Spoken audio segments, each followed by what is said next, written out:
Your power as a woman is your feminine energy.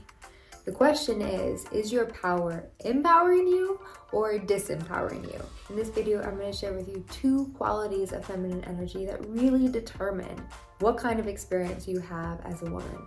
Whether your experience feels empowering and that you're moving closer and closer to your soul goals, or whether your experience feels really disempowering, that you feel further and further cut off from your source, cut off from who you really are, and that you are just spinning your wheels, becoming more exhausted and more frustrated and more hurt in the process.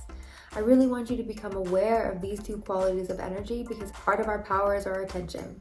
What we bring our attention to, what we are aware of, our self-awareness, this helps us direct our energy towards things that are life-giving. Become the kind of people that move through the world with agency, meaning that we are empowered, that we see ourselves as capable of achieving our goals, our soul goals, the things that we came here on this planet to achieve. So, your feminine energy is your power, and I want to know, do you feel right now if your feminine energy is empowering you or disempowering you? Because there are very different experiences. Right now, there are women walking around feeling very disempowered in their feminine energy, and it's not their fault. I'll tell you, culturally, we have conditioning, patriarchy. It is set up against us. It is not here to nurture or to encourage or to validate the feminine. Most often, we are disempowered. Our feelings are discouraged, denied, ignored, dismissed, dishonored. We are not validated for our experiences, our opinions, our preferences, our voice. It's no wonder that a lot of us walk through this world feeling unworthy, feeling so much self-doubt and insecurity, and like we're always looking for someone or something to validate us, to tell us that we are worthy, worthy of our dreams, worthy of being here, worthy of love, worthy of belonging. The thing is, we are always going to be disappointed if we look for that outside of ourselves. We need it, no doubt, we need it. We need the validation, we need the reminders of our worthiness. We need to feel beautiful and to hear that we're beautiful. But if we are looking outside of ourselves to receive it, we're always going to be disappointed. It's never going to be enough. If we're living in that place, we're most likely experiencing our feminine energy as something very disempowering. And the reason is because we're in neediness. Needy feminine energy is very disempowering. The alternative is nurturing feminine energy. Nurturing feminine energy is very empowering because, and this is the secret that most people don't know, to be in that nurturing energy means we know how to nurture ourselves. Of course, we think of nurturing being very motherly, being very feminine, but most often we think of nurturing others, and that's a beautiful thing, and that's a gift that we get to bring to those we love and those we serve. But if we are not nurturing ourselves, it isn't truly nurturing energy.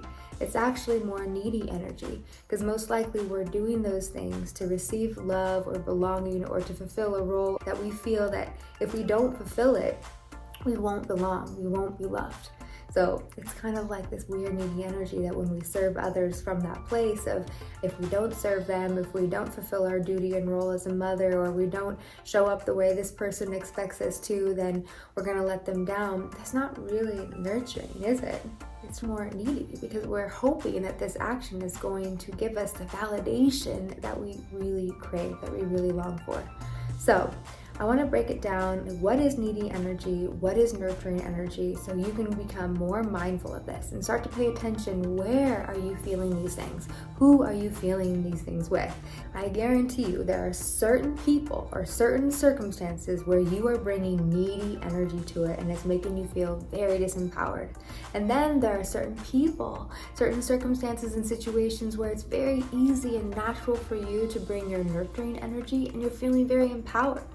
So let's break it down. I'm going to bring up my notes here, and I want you to know that this is all yours. This feminine energy belongs to you. You can learn how to work with it. Part of learning how to work with it is just self-awareness. The more self-awareness you have, the more choice you have, and the more healing that happens just by the power of your attention. If nothing else, you get from this video just the awareness of, wow, I'm operating in needy energy in this particular situation with this particular person. Or wow, over here, I'm really capable of operating in nurturing energy. And I'm proud of myself for that, and it feels good when I operate out of that. And so I'm going to practice operating more from that nurturing energy. So again, feminine energy is always either creating empowering experiences for ourselves or disempowering experiences for ourselves. And it comes down to the quality of energy. You're either feeling and exuding needy energy, or you're experiencing, feeling, and exuding nurturing energy. Needy energy is always in search of external validation. Always. Needy. It's like the prove energy. I need to prove myself as worthy of love, worthy of belonging, worthy of being provided for, cared for. It's always searching outside of yourself for validation. Nurturing energy is self-validating. It's self-affirming. It knows how to encourage. It knows how to give you the best pep talks. The best pep talks are always those personal pep talks that come from the depth within you. Your own little inner child giving you that rah-rah, you can do it. Or your inner mother saying, I got you, you can do this, I believe in you, you're beautiful, you're capable. This nurturing energy is about accepting yourself and meeting yourself where you're at, which means also giving yourself the time and space to feel what you need to feel, to go through the anger, the sadness, the resentment, the jealousy, and to physically express it, to sound it. You're not needing someone else to regulate your energy for you. You can self-regulate. You can give yourself the time and space and permission to yell, scream, shout, cry, wail, all those things, and then bring yourself back to center, back to calm. When you're needy energy, you're looking outside of you for someone else to regulate your emotions. So that's the first key. The second key, needing energy is always in competition mode. It's always comparing itself to others. It's like, I don't feel smart unless I feel like the smartest person in the room and I'm right and someone else is wrong. I don't feel wealthy unless I have the best house, the best car, the da-da-da-da-da. I don't feel successful unless I have the most followers on Instagram or I'm doing better than her. It's this energy of I'm not enough, and it's always in comparison to someone else. Either you feel up or you feel down, but it's always in comparison to someone else. That's needy energy. That's no good. That's no fun. And it just steals your life force energy, really steals your creative feminine power. The alternative to that is appreciating who you are, appreciating what you've achieved, what you've accomplished, appreciating your strengths, appreciating your gifts, and it is what it is. It's worthy of appreciating regardless if someone is better or worse than you. What does that even mean? It's for you, your energy, your goals, your achievements.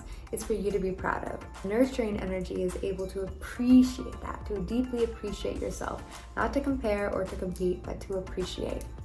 The third thing to pay attention to is in needing energy, we're really like a child. We're dependent on someone, something outside of us to help regulate our nervous system. We do not know how to calm ourselves down.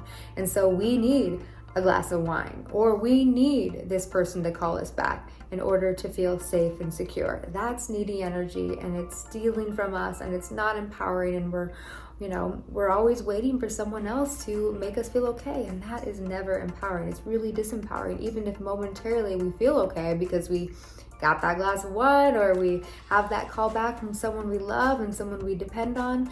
But in the end, what happens when they're not there?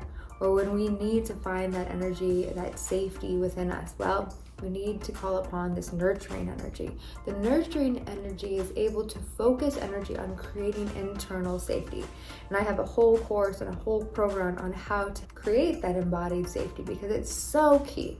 It's so key for a woman's wholeness to be able to create your own embodied safety, to be able to have a sense of emotional mastery that you yourself can help you feel secure and safe and at home. You're not dependent on someone outside of yourself or a substance to help you feel safe and secure and at home right where you're at. The last thing I want to share is in needy energy, we're complaining all the time. It's negative energy. It's just this Debbie Downer, right? Like, nothing is good enough. We're not good enough. Life is never going to work out. It's poor me. It's victim me. It's icky. Nothing's good. Nothing's worthy of praise. And it's just a big energy suck. We need someone else to tell us, no, here's what's beautiful, here's what's good, here's what's working out well, here's what's, Well, if we're in our nurturing energy, we can do that for ourselves. We are being generative. Being generative means we are looking for and naming what is good and beautiful in the world. We're able to see the good, the true, the beautiful, and name it. And in the process, lift everyone else up. Because what we bring our attention to actually becomes the more real thing. What we appreciate appreciates, as they say. Your attention has power, has energy to it. When you're directing it into what's wrong, what's bad, what's ugly, what's not working, if the bulk of your energy is going in that direction, you are in needy energy. You're waiting for someone else to fix something, someone else to rescue you, and it is sucking you dry from your creative powers as a woman. So I invite you to shift into nurturing energy, which means become a huntress of beauty. This is one of the things I invite my clients to do on our retreats. Become a huntress of beauty. Actively look for the things that light you up. What delights your senses? Look for it, name it, appreciate it. Find what is working in your relationships, in your career, in your parenting, in your style. Always look for what's working first. Of course, there may be things that need to change, and that's okay, but we want to come from an empowered place and not a disempowered place. And again, if we're operating in needy energy, that's a very disempowering place, and things don't really change from that place. Or if they change, they only change temporarily and nothing fundamentally shifts. But if we can operate in nurturing energy, things can change from a place of possibility, playfulness, goodness, and joy. And that change is sustainable, and that change is everlasting, and that change lifts everyone else up in the process. Super empowering, right? All of this is within you. All of this belongs to you, and you get to choose. Right now, up until this moment, you may have unconsciously been choosing needy energy because that's how you learn to feel safe. That's how you learn to get your basic needs met. I mean, think of a child. They're almost always operating out of needy energy, and that's okay. That's part of the process. But there comes a time, now you're a woman. Now you're meant to move into the nurturing energy. And so often we think of nurturing energy as for other people, for our kids, for our friends, for our spouse, for whoever. But we have to remember, in order to really embody nurturing energy, to move from neediness energy into nurturing energy, we need to know how to nurture ourselves. And that is the work of feminine wholeness. That is the work of embodied safety and confidence, emotional mastery, and empowered imagination. And if that is something you want to learn more about, then I invite you to check out the links below and be a part of my upcoming experiences where you get to practice building these muscles, because they are. It's a practice, like energy. Like anything, energy is something that we get to work on, but we get to practice. And with more practice, the better at it we get. What you practice, you get good at. Here on this channel, I invite you to practice trusting what lights you up, because what lights you up leads you home. And to feel into where in your life are you right now operating out of nurturing energy. Celebrate that. And then where in your life have you been maybe unconsciously operating out of needy energy? Be kind to yourself, be forgiving of yourself, and just begin to intend, at least, be willing to move towards that nurturing energy for your benefit, for your empowering, and also ultimately for the benefit of everyone around you. I do believe when a woman is living from her power, living from her wholeness, it is a win-win, awesome situation for all. Everyone feels it, because your energy is always creating. Never forget that. You walk into a room, you are creating something for yourself and creating something for everyone else. So move into that nurturing energy. Don't forget to nurture yourself. That's the very first, most important thing. Thank you so much for being here with me. Grace and peace, and I'll see you back here real soon. Oh yeah, I'm Cecil, creator of the Feminine Wholeness Method. On this channel, I'm here to help you come home to your wholeness so you get to embody your soul. Because I think it'd be really cool to live in a world where more people were embodying their soul. Your soul is so beautiful, and I love her, I adore her. I'm so glad you found your way here. Believe in her, I believe in you. Grace and peace, and I'll see you back here real soon.